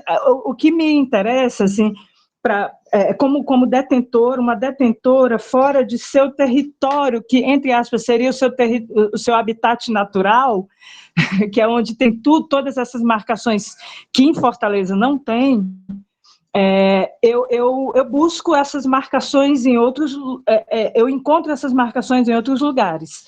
E eu não posso querer, isso é a minha visão sobre, né, minha identidade negra, eu não posso querer colocar essas marcações onde eu quero, onde eu acho que deve ser. Eu preciso ir até onde elas estão para que eu beba dessa fonte, me encontre nesse território, sabe? Eu penso assim, então, para mim, eu vou em São Luís, eu me encontro na minha casa aqui, em Fortaleza, eu vou para minhas lembranças no Rio, é assim que eu me encontro nesse território. Se vou na Bahia, algumas coisas vão bater muito forte em mim, e pego aquilo ali, trago para mim, para ser minha marcação dentro do meu tabuleiro. Então, para mim, na minha situação em Fortaleza, é muito mais essa busca. É como se fosse vários cacos meus que estão por aí, eu trago esses cacos e formo a baiana Adriana dentro do meu tabuleiro. É ali que eu me torno uma detentora de fato. E, para mim, detentora de fato tem que ter a pertença. Só que a gente não pode esquecer que a atividade da baiana de acarajé é uma atividade comercial. Então, quando entra a questão comercial, aí outras coisas vão se perdendo. Ainda mais num território que não se tem essa tradição, que essa tradição, que essa pertença, ela foi toda desconectada, ela foi toda como é que eu digo, foi toda, conseguiram desorganizar, vamos dizer assim. Então, eu acho que muito para o Ceará, a pessoa que entender isso, nessas associações, a pessoa que entender isso, ela vai fomentar muito mais o encontro dessas identificações para poder trabalhar, para poder agrupar e encontrar essa identidade nesse local. Eu acho que é muito mais por aí. Eu sei que é complexo, mas a gente está falando de cultura, a gente não está falando de mercado. No mercado a gente sabe como é que é.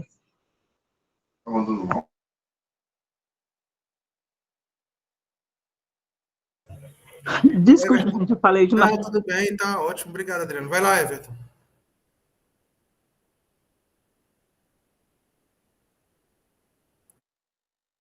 Oi, vocês conseguem me ouvir? Bom, eu queria entrar como advogado do diabo em alguns aspectos e, se possível, emendar na parte inicial, né? Adriana, eu sei da tua causa, eu já ouvi você falando, mas a questão ela é mais dura no quesito patrimônio. Por exemplo, você diz que você já deu várias explicações, diz que tem os seus cacos, que tem o seu sentido de pertença, mas que não reconhece o território cearense como um território baiano.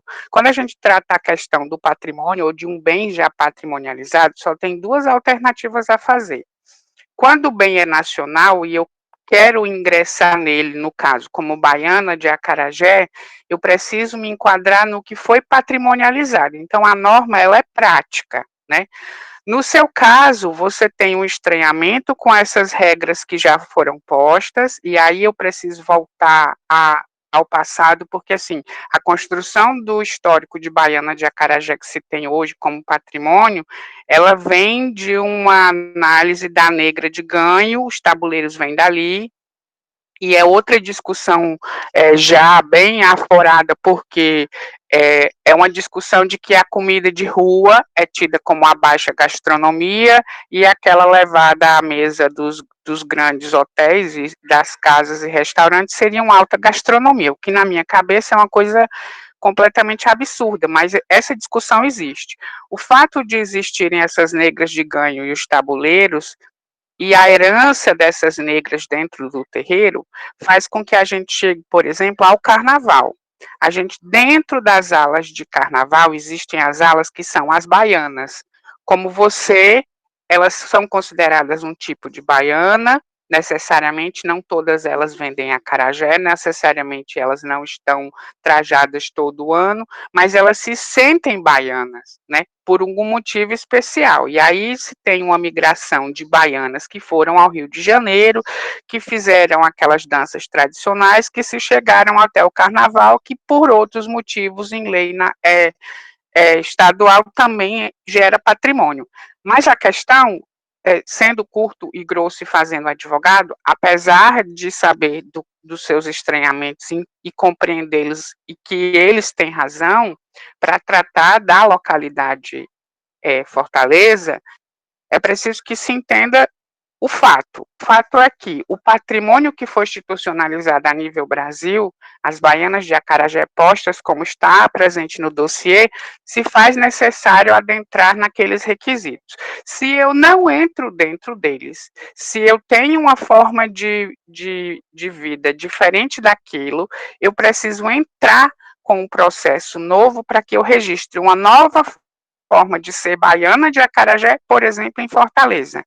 E essa questão é que talvez seja a grande sacada, porque, assim, eu vou pegar um pouquinho da lei de gastronomia. A gente já falou aqui em algumas ocasiões, de que não se patrimonializa receitas, correto? A própria lei vem lá um inciso, que até o próprio Emanuel falou, que trata dessa instrumentalização. A questão é que a forma e termo que foram utilizados é incorreta, eu não sei quem fez de fato a lei redigida, na época eu estava realizado, não pude participar, foi um chamamento público, inclusive, mas eu, operado, não pude participar. Então, tem vários pontos dentro da lei que ela pode te fomentar uma outra possibilidade de ser e continuar sendo Baiana de Acarajé em Fortaleza, que o patrimônio nacional do IPHAN não vai te permitir por você não estar adequado àquilo dali. É só questão do bom senso, de ser crítico, né, e de propor. A gente precisa e pode propor essas ideias de como eu ser baiana de Acarajé, dentro do estado do Ceará, e acho isso super válido, porque aí eu vou pegar um outro exemplo, pegando o dia de hoje. Emanuel, você me corte. O dia de hoje é 4 de outubro, dia de São Francisco, ok? Em Itália, assim como a França, são os lugares que têm mais produtos de apelação de origem e um tipo de instrumentos que se chama PAT, produtos agroalimentares tradicionais italianos. O que isso quer dizer? Ele se torna um produto considerado bem daquela nação, ele não precisa ser patrimonializado, mas ele tem uma instituição nacional que tem uma carta de gastronomia, cujo receituário pode sim ser registrado, e que ele, para fazer parte desse, vamos dizer, um tipo de selo com o nome de PAT, ele precisa entrar nessa regra. Isso significa dizer que o patrimônio vai ser protegido, ele vai ter um valor comercial, ele continua no patrimônio nacional e não precisa do registro de tombamento, por exemplo. Então, assim, as formas de se fomentar a lei e as produções culinárias, e aí eu entendo que a gente está tratando muito do que já tem sido posto na lei e deixado um pouco o foco para a cozinha em si, até por conta dessa deficiência. A gente precisa que se entenda, dentro dessa institucionalização e desses instrumentos legais, que existem sim formas diferentes de se patrimonializar e se dar valor aos seres e os saberes e fazeres e unir isso tudo. A população é fundamental nessa questão. Por isso que também a consciência patrimonial, e não só a educação, ela também se faz necessária. É preciso que se entenda como o sistema funciona, né? E eu acredito que seria interessante, eu não sei em quanto tempo essa lei continua a ser revista e quais são os campos de trabalho a que o próprio Estado se propõe, até porque a própria Secretaria do Estado não tem uma carta de gastronomia com um receituário local, né? E isso vai dando e vai gerando discussões e constrangimentos ao longo do processo. Isso é perfeitamente normal. A gente está aqui entre estranhos que estão se conhecendo e se compreendendo. Até que isso, de fato, vá à baila e a gente possa abrir a boca para dizer, não, estamos no caminho correto e a gente está trilhando esse caminho ainda, essa lei é muito recente, a gente tem o que ajustar. É tarefa nossa, enquanto povo, enquanto detentores de conhecimento, enquanto fazedores e detentores de know-how para saberes e fazeres locais, de tomar essas iniciativas junto com o governo, né? A gente também tem que propor, essa é uma tarefa da gente. Obrigada. Valeu, Everton, obrigado. Eu sabia que isso ia acontecer, de certa maneira, esse debate, porque ele já vinha se colocando. E aí, eu acho que o ofício, o próprio texto, ele tem uma síntese muito boa, gente. Né? Que eu acho que e aí vale a pena a gente dar uma lida aprofundada, tá? Eu vou apresentar aqui para vocês, que fala justamente do ponto das mudanças e da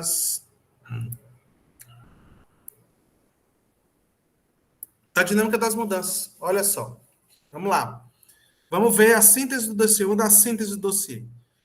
A partir do sistema do ponto de vista, a categoria sistema culinário, lembram que a gente estava falando sobre Minas e Bahia, né? Ou lá de Minas, milho e mandioca, foi o eixo que orientou essa pesquisa. Isso é do Ofício das Baianas, tá?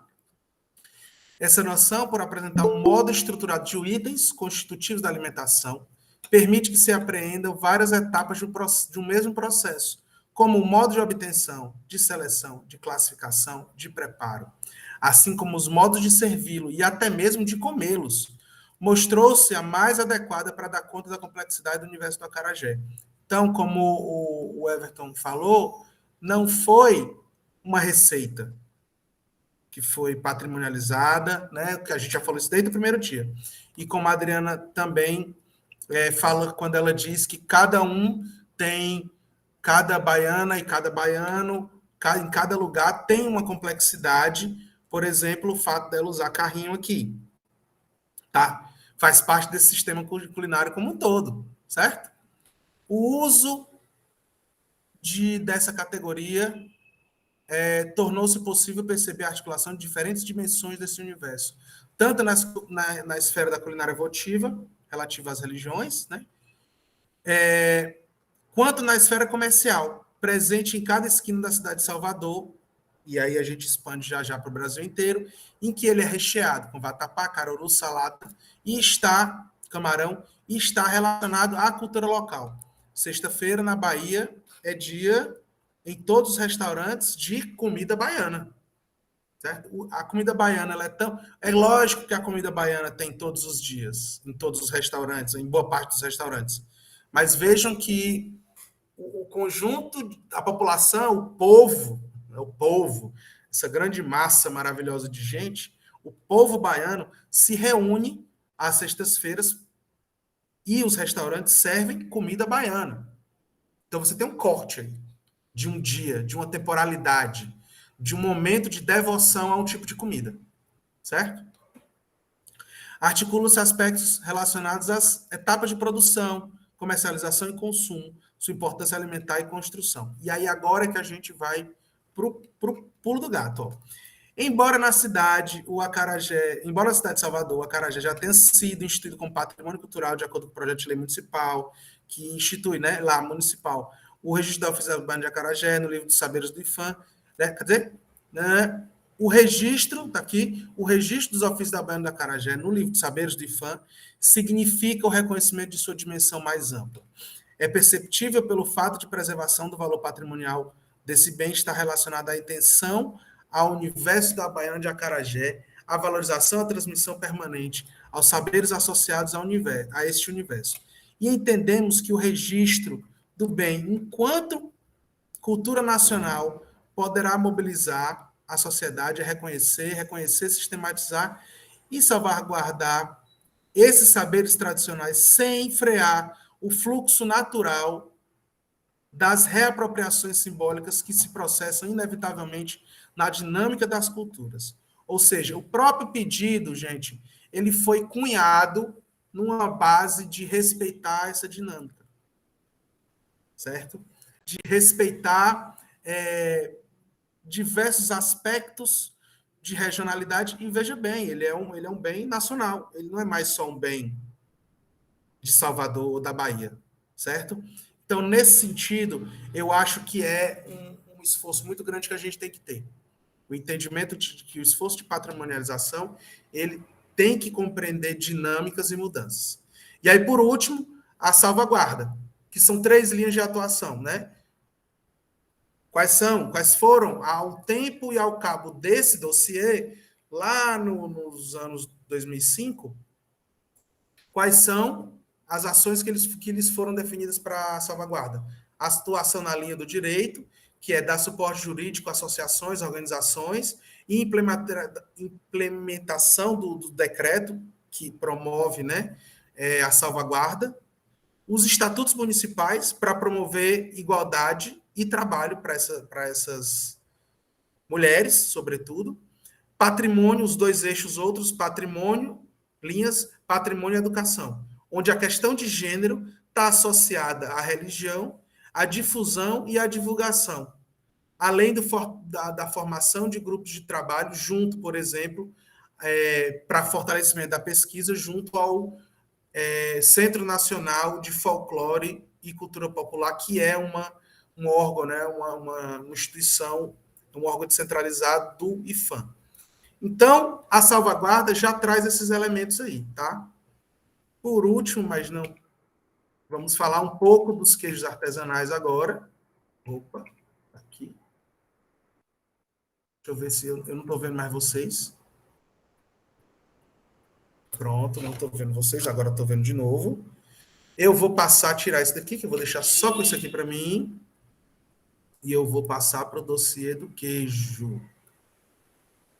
Do modo artesanal de fazer queijo em Minas. Vamos lá. Vocês já tinham visto esse dossiê das banhas de acarajé? Se não, vejam. Agora vejam também o outro, que foi em 2008. Vamos lá, meu bem. Reconhecido, tá? Em 2008, 2006 chegou o pedido, e em 2008 o IFAM reconheceu, está subindo, o IFAM reconheceu o modo artesanal de fazer queijo em Minas Gerais. É em toda Minas Gerais? Não, não é. Eu acho que essa é a primeira parte que a gente tem que identificar. O bem, minha gente, vai ter uma área de abrangência. Qual é a área de abrangência? Área do Cerro, da Serra da Canastra, Serra do Salitre e Alto do Parnaíba. Ah, Emanuel, então ele só é protegido lá? Não. Ele é protegido, esse modo de fazer artesanal, com as referências desses lugares. E aí é uma coisa interessante, porque a gente vai pincelar, né, por conta da hora, eu creio, a gente vai pincelar, talvez, de maneira muito conceitual, o que é uma indicação geográfica, né, as coisas que a gente já está falando aqui, as IGs, as IGO e as IGP, indicação geográfica de origem e de procedência, para entender como é que o mercado se apropria disso e como é que isso pode ser feito, dentre os vários outros instrumentos que o Everton já colaborou aí, já trouxe para a gente também, para colaboração, tá? Vamos lá. Sobre o queijo artesanal de Minas, o que é que a gente pode falar de maneira super breve, né? Essa área de abrangência, elas são, né, micro-regiões onde se desenvolveram e se estabeleceram uma dinâmica tradição do jeito de fazer um queijo, que é reconhecido mundialmente como artesanal do tipo Minas. Vale, eu estou passando só um queijão bonitão aqui para vocês. Eu estou sem conseguir passar, tá?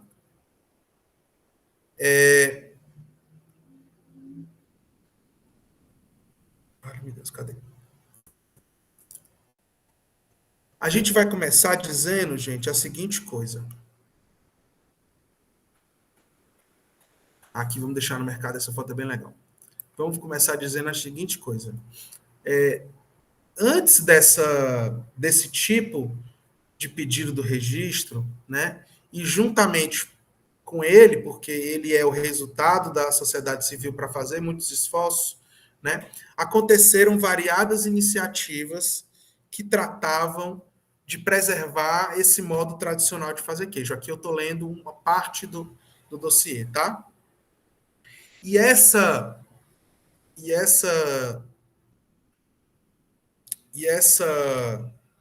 ações, elas sempre estiveram em oposição ou tentaram, né, garantir o jeito tradicional de fazer queijo, se contrapondo às melhores práticas sanitárias. Aí, bota os melhores aí entre parênteses, tá?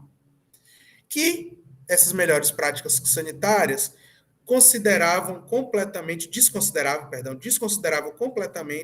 os conhecimentos tradicionais e os procedimentos secularmente adotados pelos produtores de leite, de queijo de leite cru da região do Cerro. Embora se reconheça, e aí é o pessoal do dossiê falando, embora se reconheça a importância da nova legislação, e aí, especialmente lá a partir de 2002, que foi criada para permitir a produção e a circulação dos queijos artesanais no território mineiro, esse dossiê, ou seja, a patrimonialização, que apresenta a candidatura, defende com muito mais ênfase a produção do queijo artesanal, dos queijos de leite cru, como expressão da cultura, da história secular mineira, cuja qualidade e segurança alimentar vinham sendo comprovadas ao longo desses tempos. Ou seja, para entendimento da seguinte coisa.